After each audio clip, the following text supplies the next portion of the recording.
Eu convido você a abrir a palavra do Senhor no livro de Zacarias, penúltimo livro do Antigo Testamento.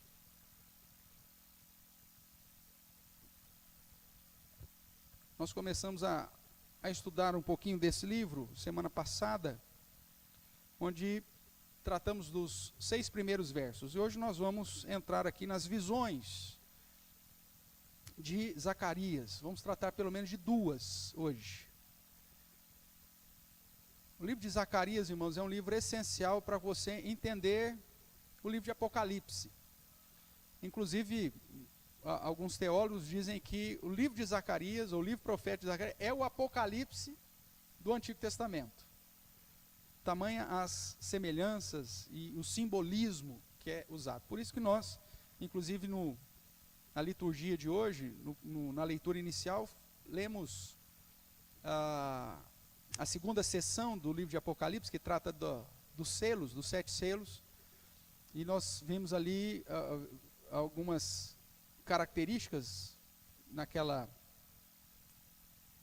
questão simbólica apresentada no texto, que você vai ver de certa forma também aqui em Zacarias. Então eu convido você a acompanhar a leitura que farei do verso 7 até o final do capítulo 1, e nos diz assim: no 24º dia do mês 11º, que é o mês de Sebate, no 2º ano de Dario, veio a palavra do Senhor ao profeta Zacarias, filho de Baraquias, filho de Ido. Tive de noite uma visão, e eis um homem montado num cavalo vermelho, estava parado entre as murteiras, que havia num vale profundo. Atrás dele se achavam cavalos vermelhos, baios e brancos.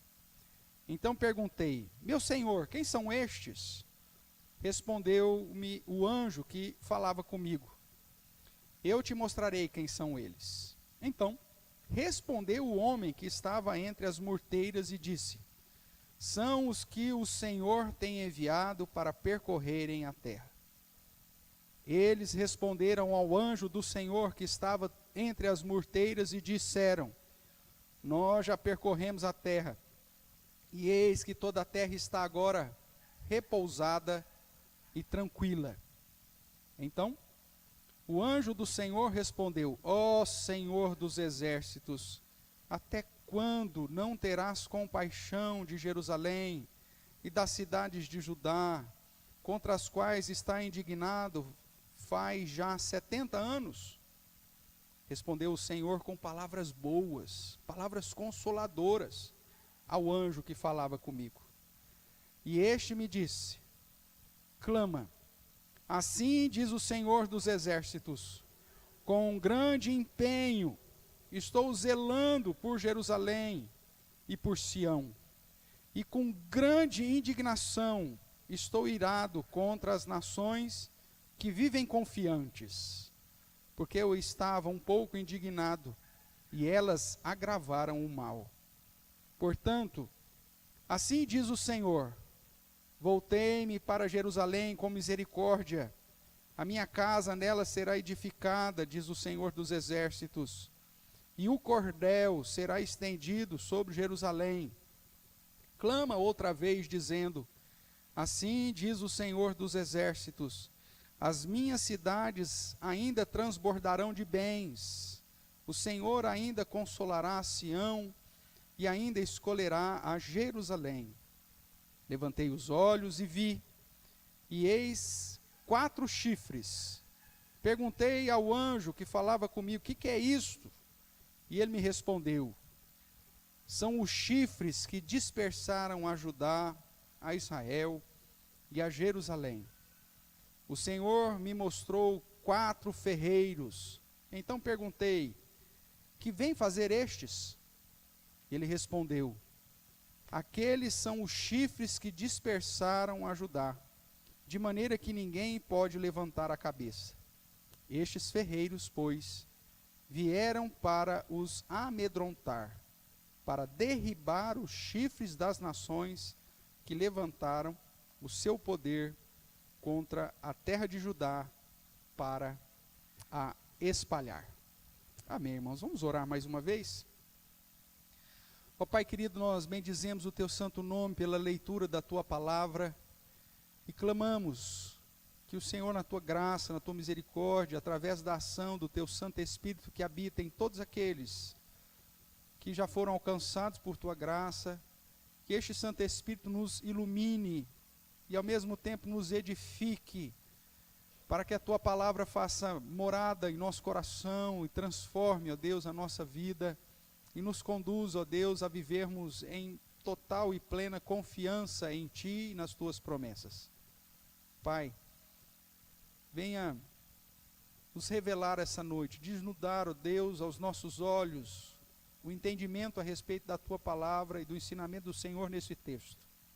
E que o Senhor me use, apesar de mim mesmo, para o meu próprio bem, para o bem dos meus irmãos, das minhas irmãs, e para a honra e glória do Teu santo nome. É o que nós clamamos em Jesus Cristo, o nosso Senhor e Salvador. Amém. Amém, queridos? Certamente a leitura de Zacarias nos remete ao simbolismo que nós já vimos e temos estudado inclusive em Apocalipse. Cavalos, cavalo vermelho, cavalo baio, cavalo branco, chifres, né? São todos elementos que nós vamos encontrar também na última revelação. E que aqui, de um modo especial, também tem o objetivo de trazer um ensino para o povo de Deus.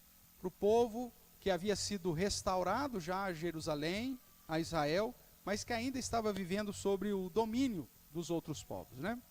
Existe um cântico antigo que diz que o nosso Deus é soberano, Ele reina antes da fundação do mundo. A terra era sem forma e vazia, o Espírito do nosso Deus se movia sobre a face das águas. Foi Ele quem criou o céu dos céus, fez separação das águas, da terra seca. Foi Ele quem criou os luminares, criou a natureza, formou o homem. E aí o coro diz, glória a Deus por suas maravilhas, pela sua grandeza, glória a Deus. Certamente, se você tem alguns anos de igreja, você conhece esse cântico, que exaltava a grandeza, a soberania, o poder de Deus, não só na criação, mas na manutenção.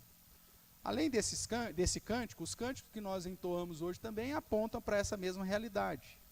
Deus exaltado sobre os céus, o Deus poderoso que reina, o Deus grandioso, que está acima de tudo e de todos. Mas muitas vezes, irmãos, nós vivemos a nossa vida como se de fato Deus não existisse.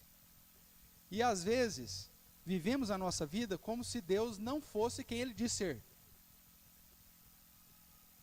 No mais íntimo do nosso coração, lá no profundo do nosso ser, por conta da pecaminosidade que está ali, sorrateira, as situações adversas vêm sobre a nossa vida, e mesmo que os nossos lábios declarem que o Senhor é o Deus soberano, no nosso coração nós duvidamos. Mas será que Deus está no controle de todas as coisas mesmo? Será que esse Deus é aquele que reina antes da fundação do mundo? Mas esse mundo está numa situação terrível, parece que está tudo dando errado, está tudo acontecendo, tudo de pernas para o ar. Será que Deus está de fato no controle? A minha vida parece que está dando tudo errado. Será que Deus realmente está agindo de modo soberano sobre a minha vida? Isso pode se manifestar, irmãos, numa apostasia da nossa fé. Tem muitas pessoas que, pelo fato de negligenciar a soberania de Deus, quando vêm os problemas, a primeira coisa que ele faz é desistir, desanimar. É o solo rochoso ou entre os espinhos da parábola. A semente até germina, mas como o solo é rochoso, é duro, o sol vem, queima. Ou os espinhos, as dificuldades da vida, segundo a interpretação do próprio Cristo, vêm e começam a nos apertar, e de repente aquilo que deveria germinar para produzir honra e glória do Senhor, acaba em nada. Ou seja, são pessoas que até recebem o Evangelho, mas não vivem o Evangelho no sentido de que existe um Deus soberano, e que apesar da dureza da vida e dos espinhos da vida, Ele é único digno de todo louvor, de toda honra, de toda glória. Nós lemos, ensinamos e declaramos sobre a soberania de Deus, mas em muitos momentos da nossa vida, a gente parece que não crê nisso. E por isso eu pergunto, será que de fato nós temos crido que o nosso Deus é o Deus soberano? Até mesmo quando situações que nós não gostamos batem à nossa porta? Será que nós cremos que Deus, de fato, está no controle do universo? E um segundo problema que a falta da crença real na soberania pode acontecer, irmãos, é justamente a rebeldia contra Deus. Não só o abandono, mas a rebeldia. Você abandona, então abandonou, foi embora, pronto, acabou. Depois você colhe as consequências disso. Mas o problema é muitas vezes a rebeldia. E a nossa geração tem ensinado isso para os crentes, né? Não aceite a situação. Rejeite, renegue, renuncie. Chega para diante de Deus, mete o dedão na cara dele e fala, Senhor, o Senhor tem que mudar essa situação. Eu declaro em nome de Jesus. Como se Deus fosse o nosso servo. E essa rebeldia, irmãos, na verdade tem exaltado o nosso egoísmo. Nós pensamos que nós somos o centro de tudo. Afinal de contas, temos aí alguns que se dizem pastores que dizem que você é o centro do universo. Né? O que seria o mundo sem você? Você é o cara. E aí, muitas vezes, nós acreditamos nisso mesmo. E pensamos que todo o plano da redenção é tão somente por minha causa. Pensamos que tudo gira em nosso favor. Meu amigo, tudo gira em torno do Cristo, do Deus encarnado e revelado das Escrituras. E se dentro dessa grandeza do Cristo, exaltado, o Cordeiro que venceu, ele já havia dito para os crentes que a paz que ele nos dá é diferente da paz que o mundo dá. Que nesse mundo nós teremos tribulações, perseguições, dificuldades, lutas, problemas, principalmente se queremos viver de um modo piedoso. Por que seria diferente contigo? Que estrela mais você tem na testa que faz você pensar que estaria isento dessas situações em que todos estão sujeitos a passar? O foco das Escrituras é Deus continua soberano sobre tudo e sobre todos, e o seu papel, mesmo que tudo dê errado, é continuar louvando, servindo e adorando esse Deus que é grandioso. Mesmo que tudo dê errado. Mesmo que aconteça como Jó. Mesmo que aconteça como Abacuque. Mesmo que aconteça como o povo de Israel. Deus continua sendo Deus. Nós o adoramos porque Ele é supremo. Nós adoramos porque Ele é o Criador. Nós adoramos porque Ele é quem julga todas as coisas. Há uma perspectiva diferente da nossa geração, onde nós tratamos Deus como tratamos as pessoas. Se as pessoas estão trazendo algum benefício para mim, sou amigão dela. Se começou a empatar, eu já fico com o bico virado. Se porventura eu estou perdendo, é melhor acabar com esse relacionamento. Porque nós queremos sempre ter vantagem nas coisas. E pensamos que no relacionamento com Deus isso tem que acontecer. O que eu vou ganhar em ser fiel a Deus? O que eu vou ganhar em viver de uma maneira a reconhecer a grandeza e a soberania de Deus? Na nossa mente coletiva é isso que está acontecendo. E Deus fala assim, meu amigo, você não tinha nada. Você estava no mundo, sem Deus no mundo, sem esperança, sem nada. E eu já te garanti a salvação. O que mais você precisa?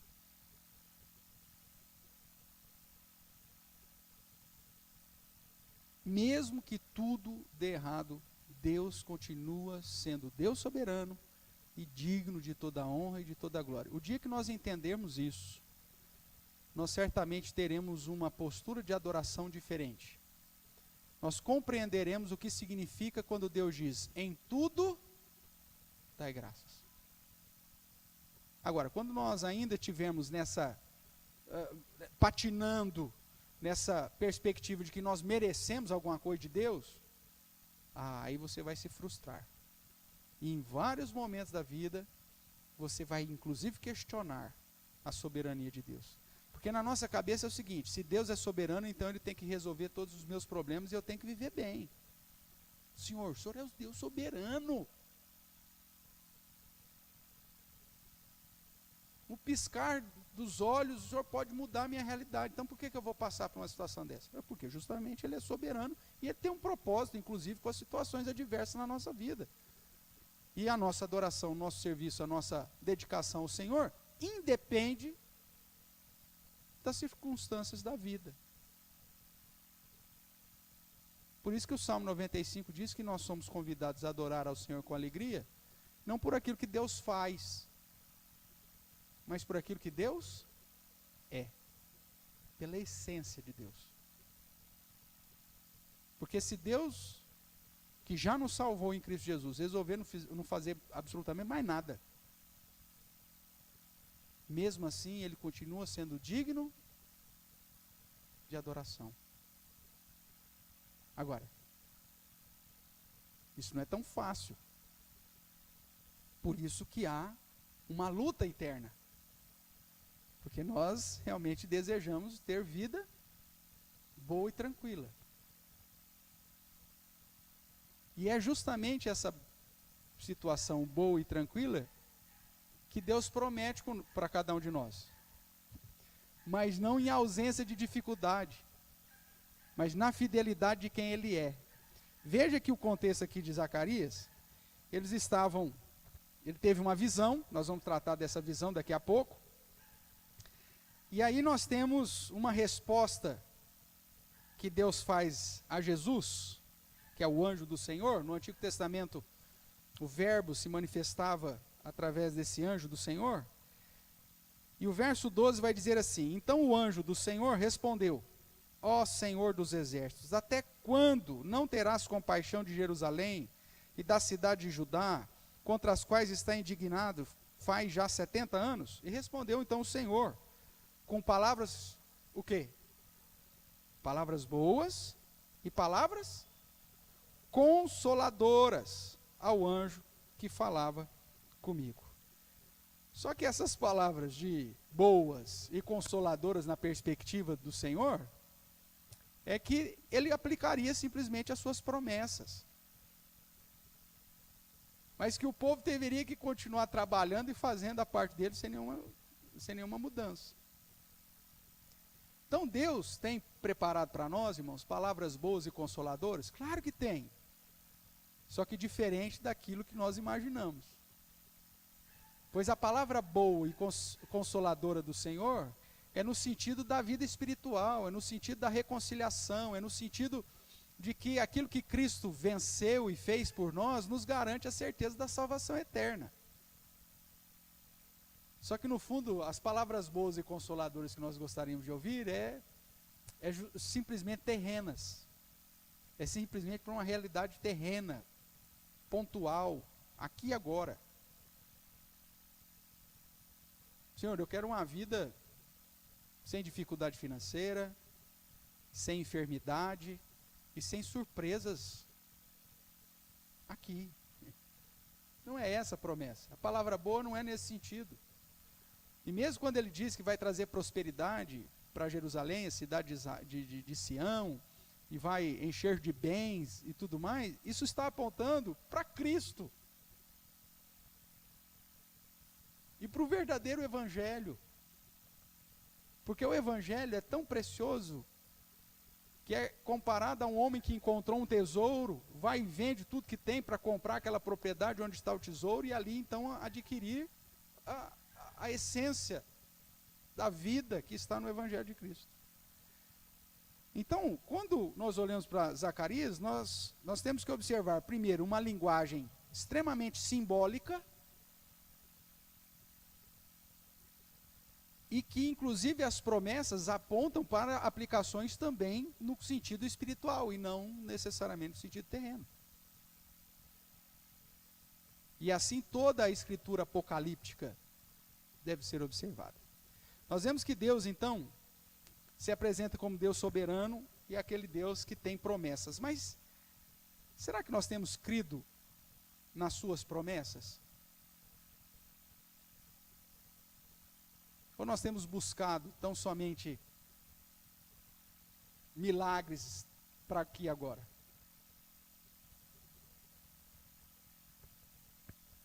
Se porventura Deus não responder mais nenhuma das suas orações a partir de hoje,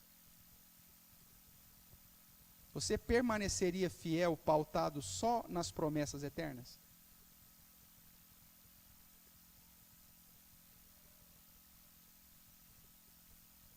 Irmãos, nós estamos aqui num período da revelação que Deus ainda estava se revelando. E se revelou por Ageu, por Zacarias, depois por Malaquias. Mas depois desse período, a história conta que o povo de Israel ficou 400 anos sem nenhuma palavra de Deus, sem nenhuma revelação, com silêncio total. Oravam e Deus não respondia, clamavam e não vinha profecia nenhuma. E se Deus se calar, como que vai ser a sua fé? Sua fé está pautada nas promessas do Senhor, ou ela é dependente de ações sobrenaturais, miraculosas, que você está correndo atrás aí dia após dia? E se Deus resolve não fazer mais nada? Como que vai ser? Você vai abandonar a fé? Você vai desistir? Quando nós olhamos aqui para o contexto, irmãos, nós vemos que o povo de Deus havia desprezado a grandeza e a soberania de Deus, e por isso, mesmo sendo exortados, avisados, admoestados e conclamados ao arrependimento, eles não deram ouvidos. Por isso eles foram levados para a Babilônia. Como consequência, eles receberam a justiça de Deus através das nações, que sucumbiram a Israel e levou todo o povo cativo. Deus levantou Isaías, Deus levantou outros profetas para chamar a atenção do povo: arrependa-se, mude de vida, deixe os seus maus caminhos, converta-se a mim, me busque. E o povo não deu ouvidos. O Senhor vem então: eu vou aplicar sobre vocês uma punição, uma disciplina. Vocês vão ficar 70 anos cativos. E mesmo assim o povo não deu ouvidos. Deus aplica a justiça. 70 anos. Aí o povo disse, como nós vimos, recentemente, é assim como o Senhor falou que ia fazer, ele fez. O povo só foi reconhecer a grandeza e a soberania de Deus na hora que Deus aplicou a disciplina. Lembra da semana passada? Esse era o contexto. Só depois que a casa caiu, é que o pessoal falou: bem disse o Senhor, que ele ia fazer isso com a gente. E aí começam a se arrepender e a pedir perdão. Por isso Deus restaura esse povo. Só que agora eles estavam em que situação? Eles ainda estavam debaixo do terror do povo, ou das nações. Você viu aqui ele falar a respeito dos chifres. Quando nós estudamos Apocalipse e estudamos Daniel, você vê que chifres no Antigo Testamento, ou na linguagem apocalíptica, aponta para o fato de poder. Chifre é sinônimo de poder, de autoridade, de força, no contexto do Antigo Testamento. Quando estudamos Apocalipse, inclusive, nós fizemos aquela citação dos chifres da patente militar. Sabe aqueles triangulinhos, quase triangulinho, só uma setinha para cima? Aquilo lá representa, de certa forma, os mesmos chifres. Quanto mais chifre você tem, mais poder você tem. O cabo tem quantos chifres? Tem umzinho lá. Aí depois o sargento recebe 2. E assim, então, até chegar na estrela, chegar não sei na onde, para lá. Mas esse é o símbolo. Isso vem da antiguidade. Chifre, sinal de poder. Então, quando ele fala de 4 chifres, ele está falando de poder das nações. Nós sabemos que pela profecia de Daniel, Deus levantaria 4 grandes impérios mundiais antes da vinda do Messias. Babilônia, os medo-persas, os gregos, grego-macedônio e os romanos. São as nações que Deus usou para aplicar a justiça do seu povo. Só que no contexto de Zacarias, nós estamos ainda nos persas. Ainda tinha mais 2 impérios para vir. A promessa aqui não era a restauração do Israel terreno, como pensam os dispensacionalistas. Deus não tem intenção nenhuma de vir reinar na terra. O seu reino já está estabelecido, ele tem autoridade no céu e na terra. Essa é a grande dificuldade que muitos cristãos hoje têm, que ainda ficam esperando um reino milenar que ainda virá. Não. E Deus traz essa palavra aqui para o povo de Israel, através de Zacarias, no meio do negócio. Não ia resolver assim. Ia se passar ainda 500 anos. 400 anos, 500 anos para a vinda do Messias. Essa mensagem importante de Zacarias aponta para uma questão ainda que estava em curso. Imagine você viver numa geração dessa. Que você nasce e morre sem ver se cumprir a promessa. E daí? Deus continua soberano. E eu vou adorá-lo independente das coisas acontecerem ou não.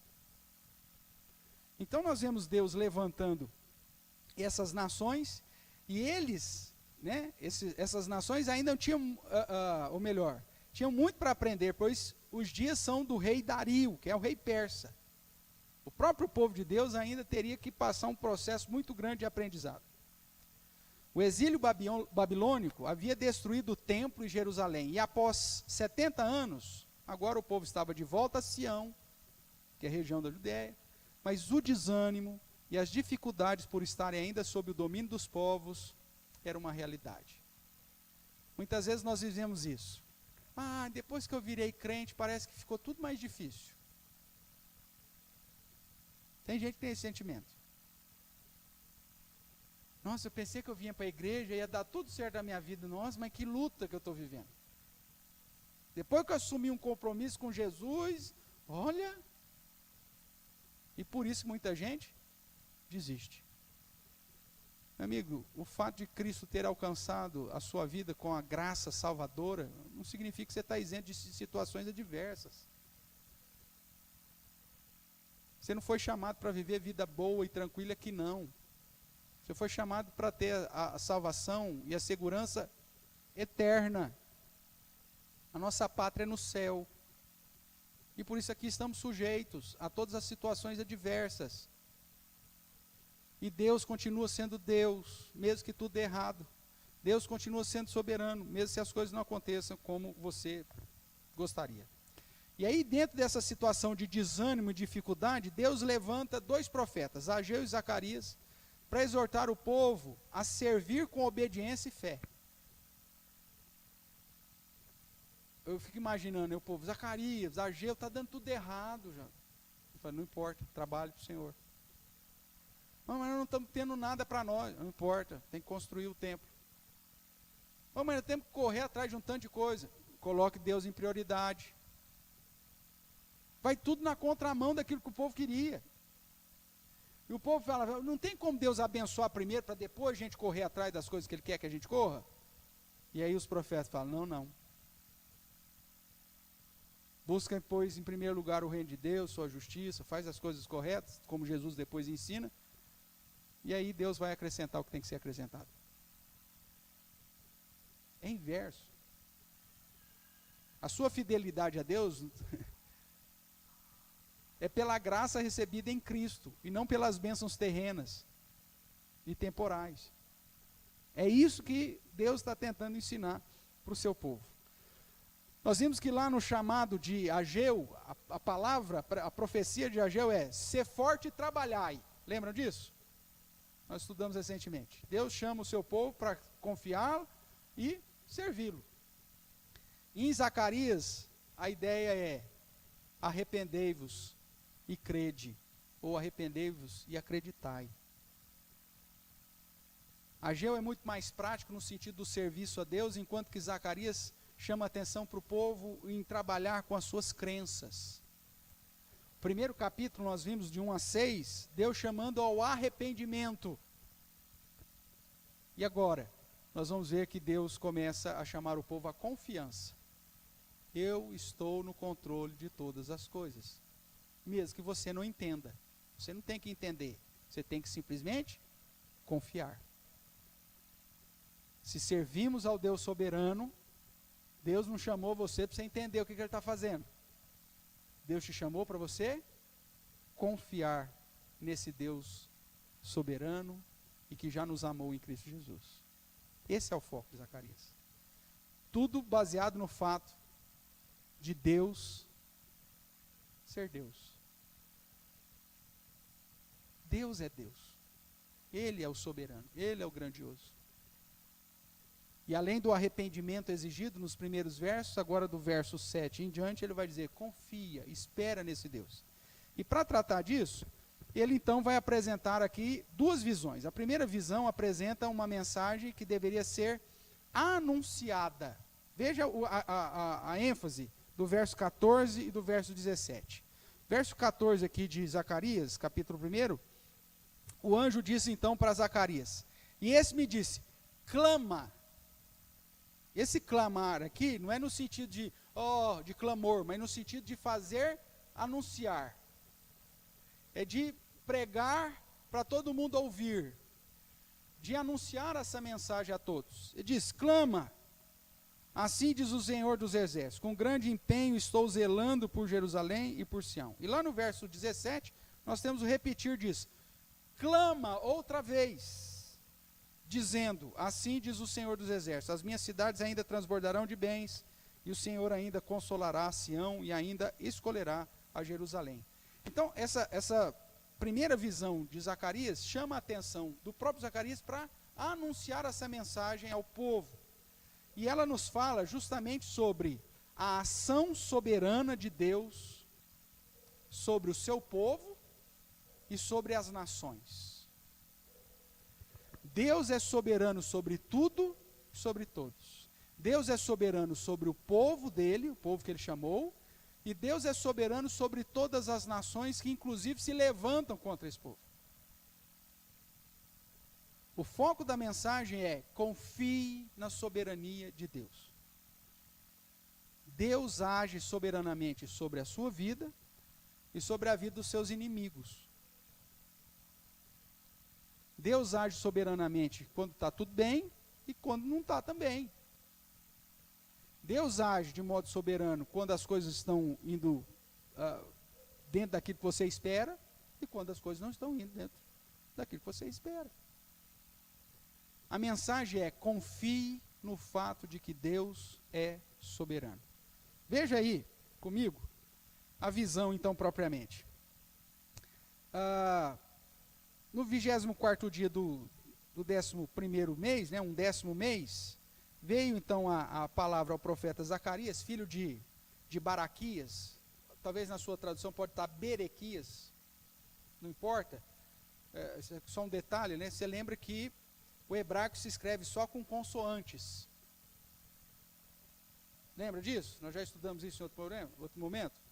Então, como os nomes são escritos só com consoante, às vezes você vai encontrar vogais diferentes. Então, Berequias, Baraquias, tanto faz, mas refere-se à mesma pessoa, tá bom? Filho de Ido. Ele teve uma visão, e qual que era a visão? Tinha um homem montado num cavalo, qual que é a cor do cavalo? Vermelho, mas pouco importa a cor do cavalo, vermelho. estava parado entre as murteiras. O que é as murteiras? O que é uma murta? É uma arvorezinha, pequenininha, que o povo de Israel usava para celebrar a festa dos tabernáculos. Você conhece muito bem que na festa dos tabernáculos ele tinha que construir o que mesmo? Uma tenda, uma cabana. E morar 7 dias nessa cabana. Todo mundo saía de casa, construía lá uma tendinha e usava galhos e folhas de murteiras para fazer a sua tenda. Então, murteiras aponta para a realidade do povo de Israel. Está apontando para a realidade do próprio povo de Deus. Então, esse cavalo, esse homem, esse cavaleiro, está no meio de quem? Do povo de Israel, do povo de Deus, das murteiras. Esse é o símbolo. Essas murteiras estavam na onde? No alto de Jerusalém? Não, estava num vale profundo. No fundo do poço. Era a realidade do povo de Israel. Estava numa situação terrível. A murteira está lá. E lá com essa murteira está quem? Um cavaleiro vermelho. Só o cavaleiro vermelho está lá? Não. Quem mais que está lá? Vamos ver aí. Estava lá o cavaleiro vermelho, parado entre as murteiras, que haviam num vale profundo, provavelmente apontando para os vales ali próximos de Jerusalém. E atrás deles se achavam cavalos vermelhos, baios, que pode ser negros, escuros, seja lá o que for, e brancos. É a mesma ideia que você vai encontrar em Apocalipse com cavalo vermelho, cavalo preto, cavalo branco, cavalo amarelo ou verde, dependendo da tradução que te der. A ideia desses cavaleiros estão ali. E aí, que mais? Quem mais está entre as murteiras? Verso 10. Então respondeu o homem que estava entre as murteiras e disse: são o que o Senhor tem enviado para percorrer a terra. Eles responderam ao anjo do Senhor que estava na onde? Também estava dentro da murteira. E nós sabemos que o termo ou o título anjo do Senhor aponta para a segunda pessoa da Trindade, que no Antigo Testamento ainda não tinha se encarnado. Toda vez que você vê o anjo do Senhor, refere-se à segunda pessoa da Trindade, Jesus. Hoje nós sabemos, encarnado, refere-se a Jesus. Então o que a visão está dizendo? Vocês estão no vale profundo, está vindo cavaleiros que o próprio Deus enviou, que traz tudo quanto é situação, tanto boa quanto ruim. Só que há um diferencial. Quem mais está com vocês aí? O anjo do Senhor. Esse é o grande benefício, irmãos, de estarmos na presença de Deus. A gente pode estar no vale mais profundo que for. Você pode ser uma murteira seca. No vale mais profundo. No fundo do poço, junto com cavalo vermelho, cavalo baio, cavalo branco, com todas as situações adversas da vida. Você pode estar naquele pior momento, mas a palavra do Senhor diz que o anjo do Senhor está contigo. Está lá com você, no meio das murteiras. Essa é uma grande promessa das Escrituras. Jesus disse que Ele estaria sempre conosco. O texto bíblico de Hebreus vai dizer que Deus nunca, jamais nos desamparará. Eis que estou convosco. Por pior que seja a situação que nós estamos passando, que ainda está debaixo da soberania de Deus, por mais profundo que seja o vale, você pode ter a plena certeza de que o Senhor está contigo. E é isso que conta. Por isso que o Salmo 23 diz que se eu tenho o Senhor, eu não sinto falta de nada. E mesmo que eu vá para o vale da sombra da morte, quem que está lá comigo? O Senhor está lá comigo, me consolando, me confortando, me direcionando e inclusive me preparando o momento da vitória. Irmãos, a soberania de Deus pode permitir você ir para o vale profundo. Só que dentro dessa mesma soberania, o Senhor estará contigo. Essa é a visão. E que mais? E aí nós vemos um paralelo fantástico, que é Jesus falando com o Pai. O anjo do Senhor faz a oração, que lá em Apocalipse é a oração dos eleitos. Lá em Apocalipse nós lemos que as almas daqueles que foram perseguidos e mortos por causa da palavra e do testemunho que viviam, eles chegam para o Senhor e falam: Senhor, até quando o Senhor não vingas o nosso sangue sobre aqueles que ainda estão sobre a terra? Até quando, Senhor? O Senhor não vai mudar essa história, essa realidade? E as palavras do Senhor lá em Apocalipse são palavras boas e consoladoras. Calma, coloca-se veste branca sobre aqueles irmãos e diz: espera mais um pouco, tem que se completar o número daqueles que vão morrer por causa da palavra e do testemunho. E aqui em Zacarias é a mesma coisa, só que quem faz a oração é o anjo do Senhor, verso 12. Então o anjo do Senhor respondeu: ó Senhor Deus, até quando não terás compaixão de Jerusalém e da cidade de Judá, contra as quais está indignado faz já 70 anos? E a resposta do Senhor, do Pai, também são palavras boas e consoladoras. E a palavra é: eu vou restaurar, eu vou renovar. Só que não do jeito que o povo de Israel pensava. Eu trarei prosperidade, eu trarei vida, eu trarei glória, eu trarei riqueza, mas não na perspectiva material. Porque toda essa promessa está apontando para a vinda do Messias em Jerusalém. Ele é a maior riqueza, ele é a maior glória, ele é a luz, ele é a bênção. E estabeleceria um reino que viria inclusive destruir os chifres, que já é a segunda visão. Ou seja, as nações que se levantaram para perseguir o seu povo. E por que Deus agora resolve então vir e aplicar juízo e justiça sobre as nações? Deus vai falar, dá uma olhadinha aí.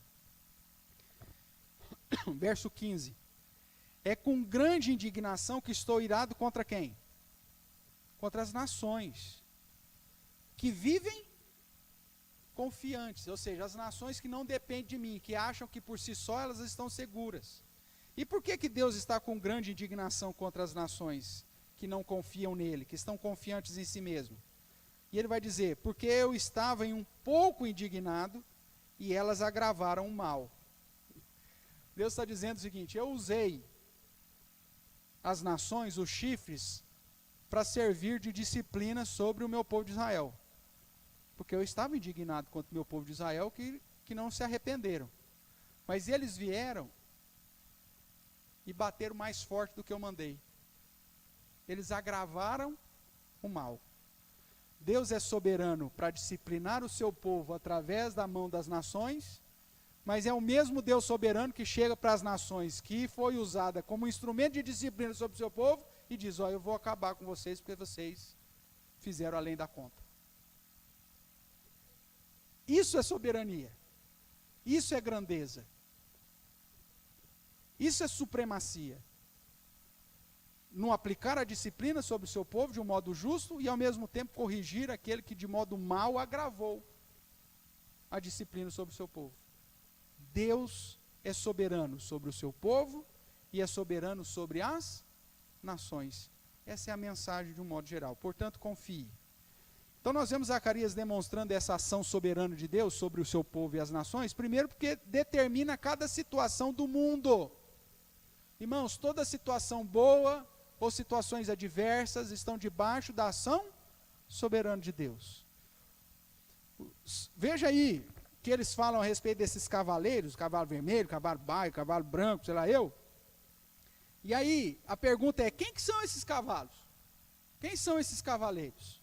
E a resposta no verso 10 é a seguinte: então respondeu o homem que estava entre as murteiras e disse: esses cavaleiros e os seus cavalos são os que... O que está escrito aí? Quem que enviou? São os que o Senhor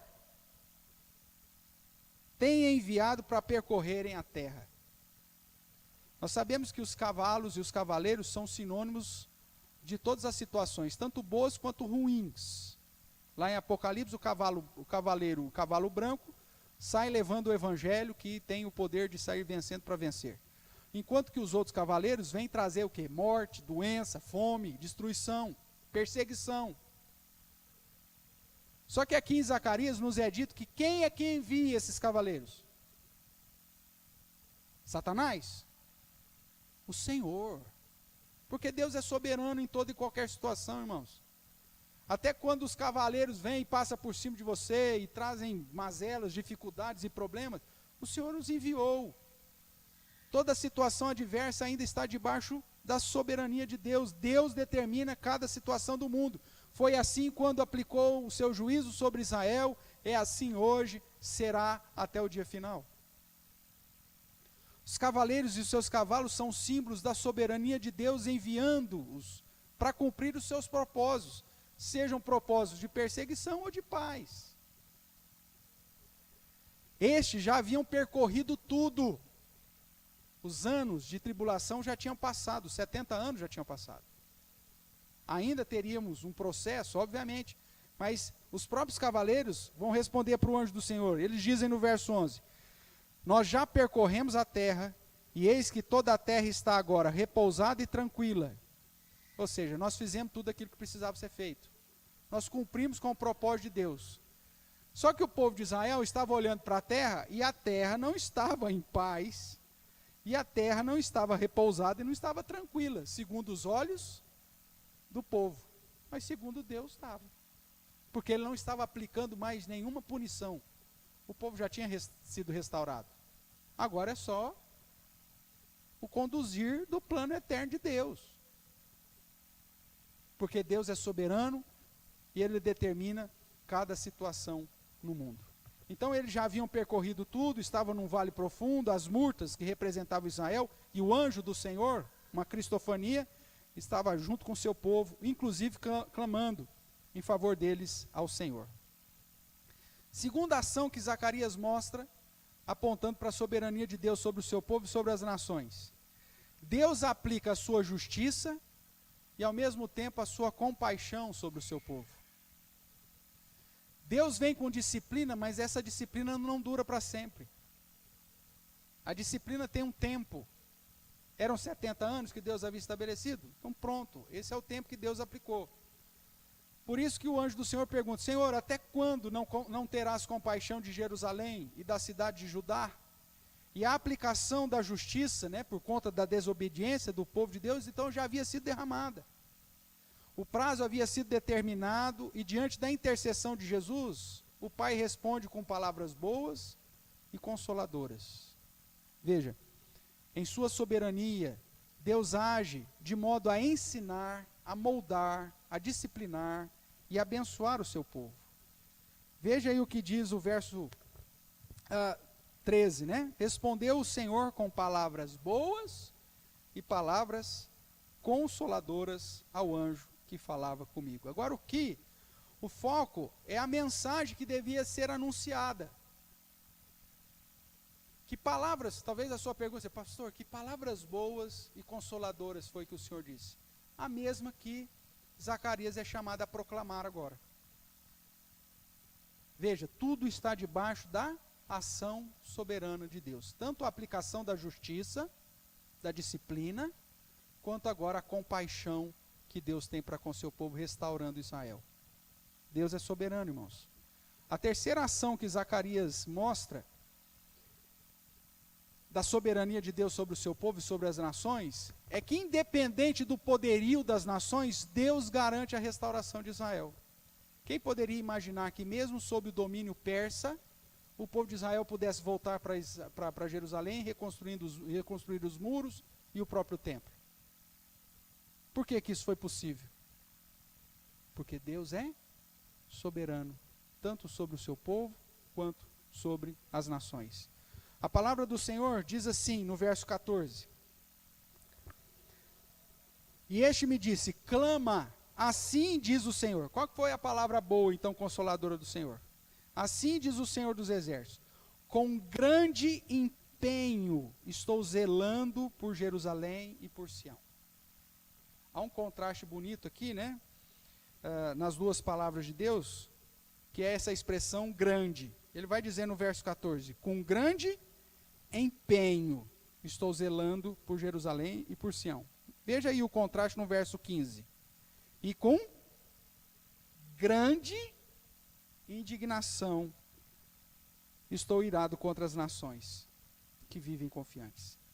Deus é soberano para mostrar compaixão e restauração para o seu povo, grande empenho e zelo. Mas Deus é soberano também para mostrar grande indignação, seja contra o seu povo, seja contra as nações. A ação soberana de Deus é sobre o povo de Deus e sobre todas as outras pessoas do mundo. Deus não se esquece das suas promessas e não nega aquilo que os seus lábios proferiram, irmãos. Como eu chamei a sua atenção, o contraste é que ele faz tudo de um modo supremo. Ele tem grande empenho, mas ao mesmo tempo ele tem grande indignação. Na restauração, Deus age com grande empenho através do zelo, através da misericórdia, através da provisão, através do consolo e da fidelidade em aliança. É isso que fica claro do verso 16 em diante. A palavra boa e consoladora do Senhor é assim: portanto, assim diz o Senhor, voltei-me para Jerusalém com o quê? Com misericórdia. A minha casa nela será edificada, diz o Senhor dos exércitos. E o cordel será estendido por Jerusalém, ou seja, vai terminar. Clama outra vez dizendo, assim diz o Senhor, as minhas cidades ainda transbordarão de bens, ou seja, ele virá com provisão. E o Senhor ainda consolará, ele vem com consolo a Sião e ainda escolherá a Jerusalém. A ideia é que, olha, porque Deus lá no passado, em sua fidelidade, fez uma aliança com o seu povo, ele não vai desprezar esse povo. Então a palavra boa e consoladora que Deus traz, pautado na sua soberania, é que ele vem com zelo, com misericórdia, com provisão, consolo e fidelidade e aliança para com o seu povo. Você não precisa temer, mesmo que está dando tudo errado, Deus continua zelando pelos seus. Deus continua agindo com misericórdia sobre os seus. Deus continua sendo a fonte de consolo sobre os seus. Deus continua sendo fiel à sua própria promessa. O povo de Deus não precisa temer, o povo de Deus precisa confiar, porque o zelo e o grande empenho do Senhor cumprirá com cada uma das suas promessas. Está dando tudo errado na sua vida? Confie, espera. Deus continua soberano. Ele age com grande empenho, zelo, consolo, provisão. Há um propósito. Esperemos. Agora não desista, não desanime, não abandone, não se revolte. Essa é a mensagem de Zacarias. O nosso Deus é o Deus que está agindo de modo soberano quando tudo deu errado. E quando ainda a restauração não chegou. Mas calma, Ele fará com que as promessas sejam cumpridas. E por último, irmãos, a ação soberana de Deus, tanto sobre o seu povo como as nações, é o que garante que o próprio Deus frustrará e castigará as nações ímpias. Essa é a mesma realidade de Apocalipse. As nações se levantarão e perseguirão aqueles que amam a palavra de Deus e o testemunho de Jesus. Pode até conduzi-los à morte. Mas no dia final, a ira do Senhor será aplicada sobre todas essas nações e sobre todos esses homens ímpios. Porque Deus tem grande indignação com eles. Mesmo que na soberania de Deus, Deus permita e use esses homens como instrumento para perseguir ou até para disciplinar o seu povo, a paga virá. Deus tem um propósito. Inclusive nós seremos perseguidos porque Deus, na sua grandeza, disse que nós seríamos. Mas ai daqueles que nos perseguirem, porque a grande ira do Senhor virá sobre eles. É com grande indignação eu estou irado contra as nações que vivem confiantes, que dependem de si mesmo, que se esquecem que eu sou o Deus soberano. E é por isso que então, depois do verso 18 em diante, ele cita a segunda visão, que é a visão dos 4 chifres. Os chifres que se levantaram para dispersar Israel. Os chifres, ou o poderio das nações que se levantou para aplicar disciplina sobre Israel. Só que esses 4 chifres vão ser derribados, porque Deus levanta os ferreiros, e os ferreiros vêm e cortam tudo esse chifre. Por quê? Porque Deus é soberano, tanto para levantar um império, para ser instrumento para aplicar disciplina sobre o seu povo, como Deus também é o mesmo Deus soberano, que levanta outro para vir cortar o chifre dele, para cortar o poder dele, para cortar a autoridade dele. Quantas e quantas nações se levantaram e de repente caíram? Porque Deus é soberano. Deus usa as nações como instrumento da sua ira, mas responsabiliza cada uma pelo mau agravo sobre o seu povo. Os chifres, como nós já dissemos, que representam o poder das nações, que dispersaram e perseguiram o povo de Deus até o ponto de grande humilhação. O texto diz que os chifres vieram e trouxeram grande humilhação, que ninguém podia levantar a cabeça, que é uma expressão de símbolo de extrema humilhação e vergonha. E Deus fala, esse povo que estava confiante, achando que era o rei da cocada, aonde estão? Cadê a Babilônia, meu amigo? Cadê os medos persas? Cadê? Cadê o Alexandre o Grande? Aonde que estão o grande império romano? O que aconteceu com esse povo? Cadê a grandeza, a confiança, a soberba desse povo todo? Virou pó, cara. E mesmo outras nações que se levantam hoje, sistemas que se levantam contra o cristianismo,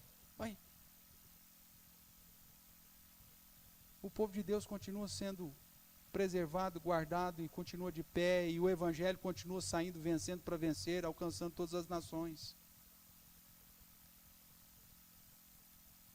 O diabo continua usando os seus aliados para tentar perseguir, destruir e acabar com a igreja, mas a igreja continua, mesmo que ela seja pequenininha.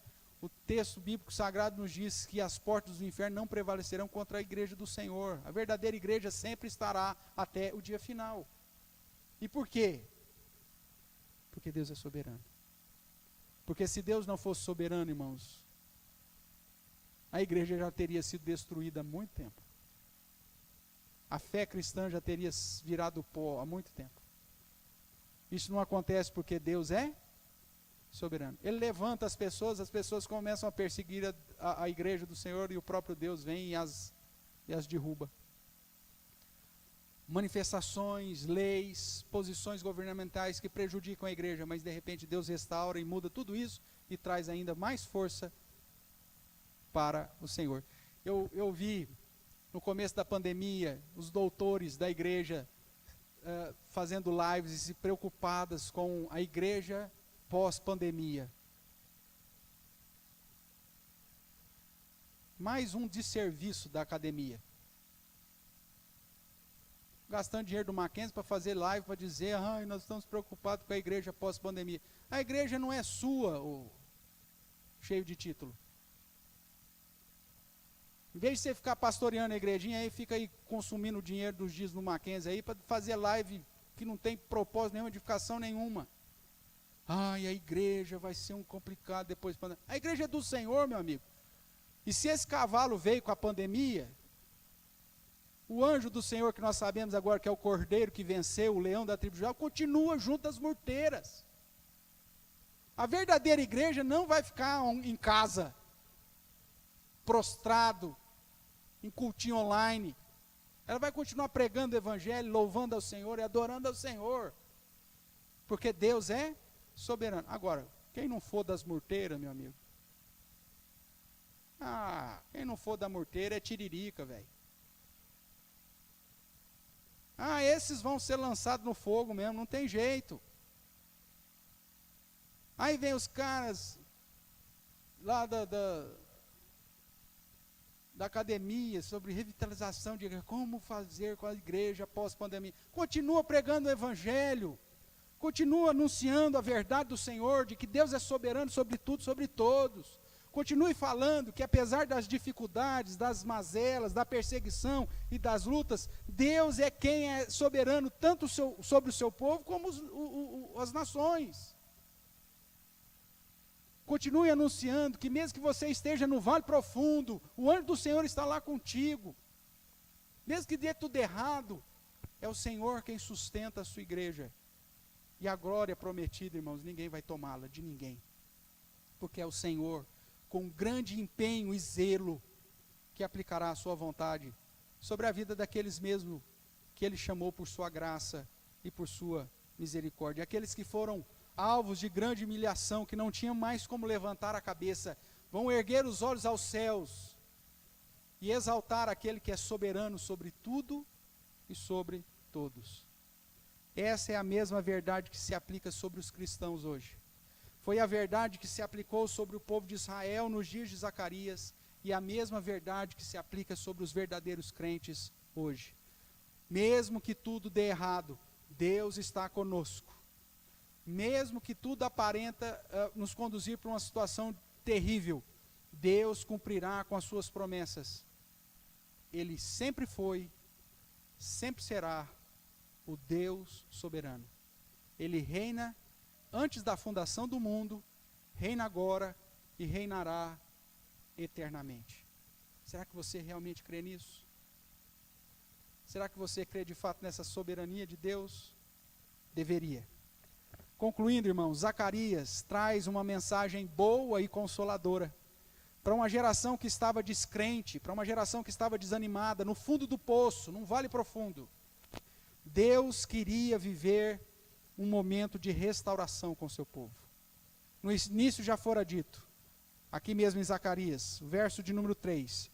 Tornai-vos para mim, diz o Senhor dos Exércitos, e eu me tornarei para vós outros, diz o Senhor dos Exércitos. Tornai-vos para mim. O Deus Todo-Poderoso, o Senhor dos Exércitos, é o Deus soberano que primeiramente te chama ao arrependimento e que agora te chama à confiança, porque Ele está no controle. A ação soberana de Deus sobre tudo e todos era a mensagem que deveria conduzir o povo ao arrependimento e à fé nas promessas de Deus. Eles precisavam de uma visão, e por isso Deus trouxe a visão, de que eles não estavam só. O anjo do Senhor estava no mesmo vale profundo com eles. O Emanuel, o Deus conosco, intercedendo por eles. Até quando, Senhor? Já faz 70 anos. E as palavras são boas e consoladoras. O meu empenho, o meu zelo, o meu consolo, a minha misericórdia, a minha provisão está sobre você. E ao mesmo tempo, o meu poder sobre as nações que são confiantes em si mesmo, também as abaterá. Eu vou cortar o chifre.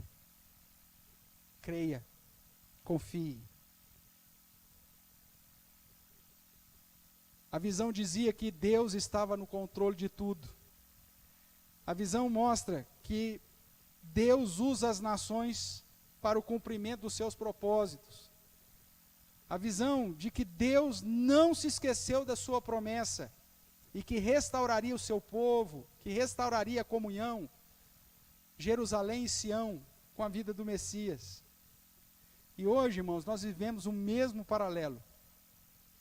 Um mundo distante, difícil, descrente, e um povo de Deus muitas vezes apático, temeroso, alienado, como se estivéssemos vivendo em repouso e tranquilidade. Mas Deus quer mais. Em sua ação soberana, Ele age de modo que o seu povo desfrute da sua presença e do seu poder. Mais uma vez eu chamo a sua atenção, tornai-vos para mim, diz o Senhor. Não se esqueça, Deus está no controle e deseja que andemos com Ele. Minha casa será edificada. E sabe que casa é essa que ele refere-se aqui na visão? Seria simplesmente o templo de Jerusalém? Você e eu somos a habitação do Espírito Santo de Deus. Essa casa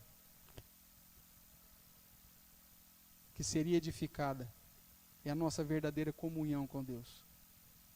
É o fato de Deus ter separado no mundo, em todo tempo, em todo lugar, um povo para ser chamado de seu. E para viver com este povo, em comunhão, e usando inclusive esse povo como instrumento nas suas mãos. Ele é o nosso refúgio. Tornai-vos para Deus, ou seja, se arrependa. E creia, confie, de que Ele é o Deus soberano sobre o seu povo e sobre todas as nações. Que você não simplesmente fale isso, mas que você creia nisso, para o seu próprio bem e para o louvor e a honra e a glória do nosso Deus.